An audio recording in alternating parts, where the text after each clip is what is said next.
Speaker గారికి కొడతా ఉన్నాను, ఇంకా సిగ్గు లేకుండా పోయి నన్ను డిస్క్వాలిఫై చేయాలని పోయి కంప్లైంట్ ఇచ్చిందంట. నన్ను డిస్క్వాలిఫై చేయడానికి ఇదేమి నామినేటెడ్ పోస్టు ఇచ్చింది కాదు. హుజురాబాద్ నియోజకవర్గ ప్రజల గుండెల నుంచి ఓట్లేస్తే వాళ్ళ మనసు గెలిస్తే నేను ఎమ్మెల్యే అయినా. నేను ఏ పార్టీ మారలేదే.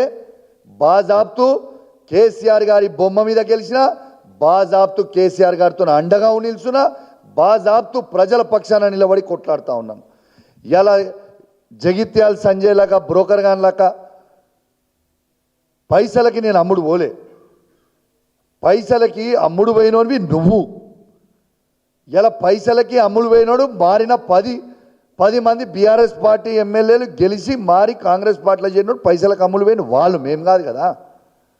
ఇలా బాజాబ్తు డాక్టర్ సంజయ్ జగిత్యాల ఎమ్మెల్యే గారిని ఎట్టు పరిస్థితిలో స్పీకర్ గారు డిస్క్వాలిఫై చేయాలి.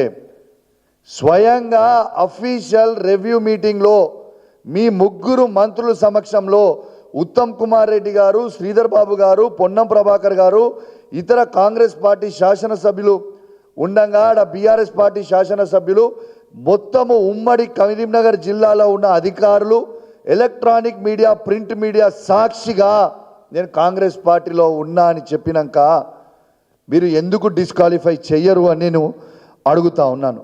మళ్ళా దీని తర్వాత నన్ను అంటుండు ప్రశ్నించుర్రి అన్నాడు. ఎస్, నేను ప్రశ్నించిన. నాకు ప్రశ్నించమని చెప్పిన ఆదర్శం ఎవరు? రేవంత్ రెడ్డి గారు కదా.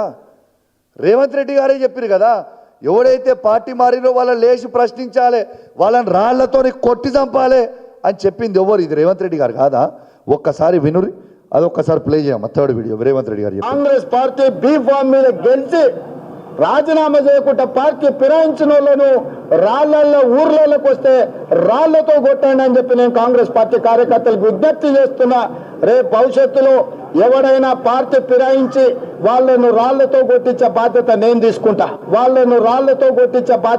తీసుకుంటా. చూసిరు కదా. ఇక నన్ను లేచి నువ్వు ఎందుకు ప్రశ్నించినావు, నువ్వు అడిగినావు, నేను కేసు పెడతా గుర్తు. అరే నువ్వే చెప్పినావు కదనే. నేను అది పోకుంటే ముందు యూట్యూబ్ చూస్తుంటే నాకు రేవంత్ రెడ్డి గారు చెప్పిందే నాకు గుర్తొచ్చింది.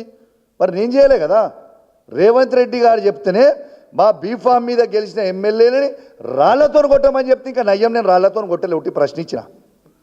రేపు మా ఊర్లలో పోయినాక బరాబర్ రాళ్లతో కొడతాం మా బీఆర్ఎస్ పార్టీ కార్యకర్తలు. ఎందుకు ఊకుంటామా? ఇవాళ ఒక్కసారి మీరు ఇది అంతా లైవ్గా చూడండి.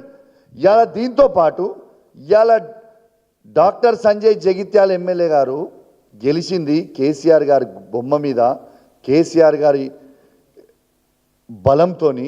ఇవాళ మా బీఆర్ఎస్ పార్టీ కార్యకర్తల కష్టంతో గెలిచిండు ఆ ఎమ్మెల్యే పదవి. తప్పితే ఆయనేమో పెద్ద హీరో ఏం కాదు.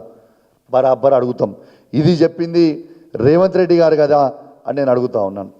దాని తర్వాత ఇక ఏం చేస్తాడు మళ్ళా మనోడు? ఇది అయిపోగానే నేను ఆ రోజు నా మీద కేసులు బుక్ చేసిండు.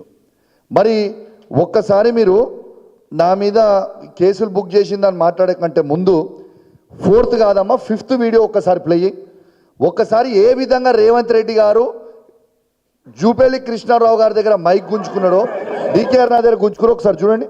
ఇది అఫీషియల్ మీటింగ్స్. ఆ రోజు జూపల్లి కృష్ణారావు గారు మంత్రి అఫీషియల్ ప్రోగ్రామ్కి పోతే ఏ విధంగా మైక్ గుంజుకుంటుండ్రు రేవంత్ రెడ్డి గారు చూడండి ఒకసారి. అఫ్కోర్స్ ఇవాళ ఇద్దరికి సిగ్గు లేకుండా ఆయన ముఖ్యమంత్రి అయినా మళ్ళీ ఆయన క్యాబినెట్లో ఈయన మంత్రి. అఫ్కోర్స్ వాళ్ళకి ఇజ్జత్ లేని వాళ్ళు ఇద్దరు, కానీ అది వేరే ముచ్చట. కానీ అది చూసిరు కదా. దాని తర్వాత డీకేఆర్ గారిని ఆనాడు ఈయన తెలుగుదేశం కాంగ్రెస్ ఉన్నాడు చంద్రబాబు నాయుడు గారి నాయకత్వంలో. వాళ్ళ సొంత కాంగ్రెస్ పార్టీ ఆ రోజు ఏ విధంగా తిడుతుండ్రు చూడండి. ఒక మహిళా మంత్రి ఆ రోజు రివ్యూ మీటింగ్లో ఏ విధంగా తిడుతురు చూడండి. ఒక్కసారి చూడరు. నీ పని మీదే ఉంటాడట. ఏముంటాడో మరి పని మీద. ఒక్కసారి ఇలా మీరు లైవ్గా వీడియో చూసిరు కదా.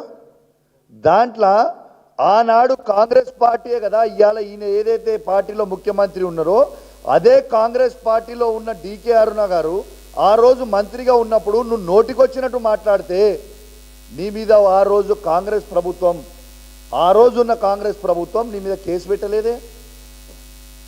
మళ్ళా ఇదే బీఆర్ఎస్ ప్రభుత్వంలో జూపల్లి కృష్ణారావు గారు మంత్రిగా ఉన్నప్పుడు